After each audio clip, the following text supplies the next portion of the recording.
Jadi teman-teman, bisa dibilang kata sebagian ulama, satu-satunya orang yang nanti di hari akhirat ketika dibangkitkan gak punya dosa. Yahya alaihissalam.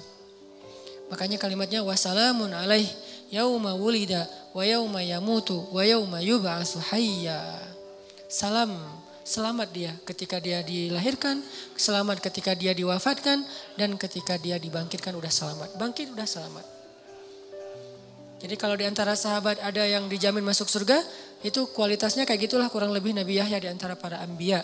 Pastinya semua itu adalah keutamaan yang dimiliki oleh Rasulullah SAW. Cuman kalau di nabi-nabi yang lain di-share beda-beda.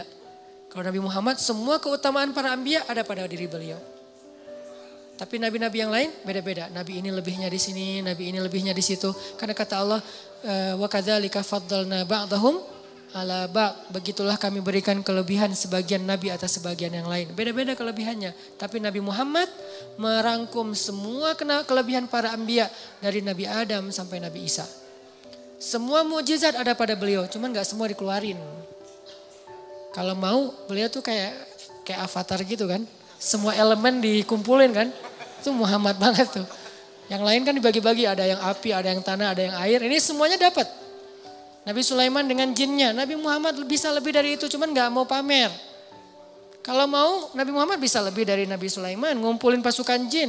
Nabi Sulaiman berperang dengan pasukan jin, Nabi Muhammad pasukan malaikat, lebih keren siapa? Cuman kan bukan kita mau banding-bandingin para anbiya ya. Lebih kepada mau ngelihat betapa luar biasanya Nabi Muhammad.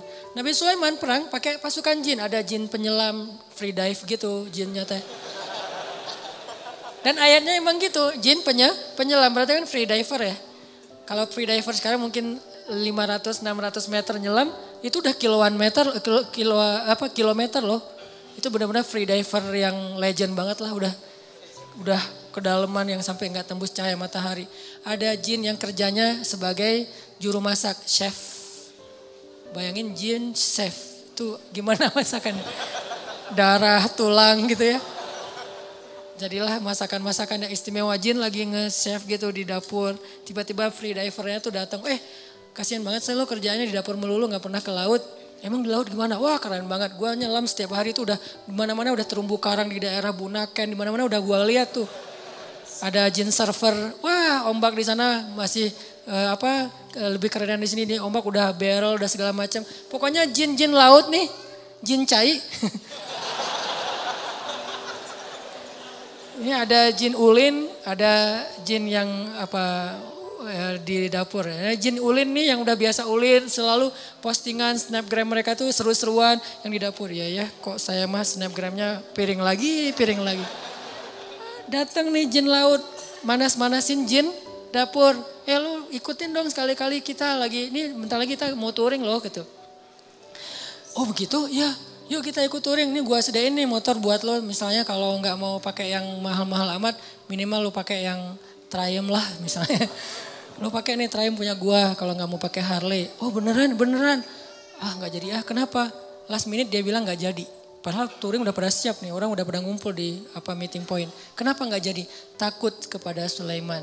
Padahal Sulaiman nggak ada. Bukan cuma nggak ada, sudah tiada. Bukan cuma nggak ada, sudah tiada. Artinya mereka nggak tahu kalau Sulaiman sudah wafat. Cuman wafatnya keren sambil duduk. Kalau kalau orang yang nggak beriman mungkin wafatnya jungkir balik ya. Ini duduk aja tenang sambil zikir wafat. Baru jatuh gara-gara tongkat beliau pegang itu dimakan rayap. Dan kira-kira berapa lama buat rayap butuh waktu untuk merusak tongkat. Dan itu tongkat warisan para nabi, berarti tongkat yang kayunya bagus. Beberapa hari kan? Atau mungkin beberapa bulan. Artinya sekian lama itulah jin gak tahu kalau Sulaiman udah wafat. Terus gimana jin mengatakan tahu hal yang gaib? Sulaiman di sebelah mereka aja gak tahu kalau wafat. Kemungkinannya adalah bohong saja. Gak mungkin jin tahu. Kalau dia tahu yang gaib, dia pasti tahu Sulaiman sudah wafat. Ini jin. Nabi Muhammad pasukannya malaikat. Kalau Nabi Sulaiman lalu lalang jin keluar masuk ke istana beliau. Nabi Muhammad malaikat keluar masuk ke masjid beliau. Dan bukan malaikat biasa. Dzu mirratin, malaikat yang paling wibawa, paling karismatik, malaikat paling diseganin di langit. Kalau dia lewat semua malaikat pada diem. Ada yang lewat, siapa? Jibril. Kalau Jibril udah lewat, diam semuanya. Kenapa? Wibawanya Jibril. Kalau Jibril ngomong, malaikat pada nunduk semuanya. Wibawanya Jibril. Malaikat sekeren ini, teman mainnya Rasulullah SAW. Soulmate-an berdua. Sampai kalau Jibril gak datang, Nabi Muhammad sedih. Kemana ya Jibril udah lama gak ngopi bareng. Ngeliat ke langit, Jibril kemana ya? Mau ditelepon gak punya nomornya. Karena gak ada telepon dulu, doa aja ya Allah mana Jibril, mana Jibril, mana Jibril. Jibril juga di langit, aduh pengen banget ketemu Nabi Muhammad nih di bawah gimana ya gak bisa turun. Kenapa? Wa ma natanazzalu illa bi amri rabbik. Asbabun nuzul ayat itu di surat Maryam. Kami tidak turun Muhammad kecuali perintah Allah. Pengen sih turun cuma belum ada perintah jadi gak bisa. Walaupun malaikat itu emosional, punya perasaan, tapi gak bisa menurutkan perasaannya kecuali dengan sami'na wa ta'na. Jibril pengen turun, Muhammad pengen ketemu. Sama-sama kangen nih, bayangin kangennya dengan manusia, dengan malaikat. Kan keren banget. Malaikat aja kangen sama Nabi, kita gak ada yang ngangenin. Aduh. Ini malaikat aja kangen, kan keren banget akses 4G-nya ya. Pas Jibril turun, wah Jibril, wah Rasulullah, slow motion. Akhirnya Nabi nanya Jibril kemana aja, kok gak pernah ketemu udah beberapa hari. Ya Rasulullah saya juga kangen, tapi kata Allah wa ma natanazzalu illa bi amri rabbik. Kami tidak turun kecuali dengan perintah Allah.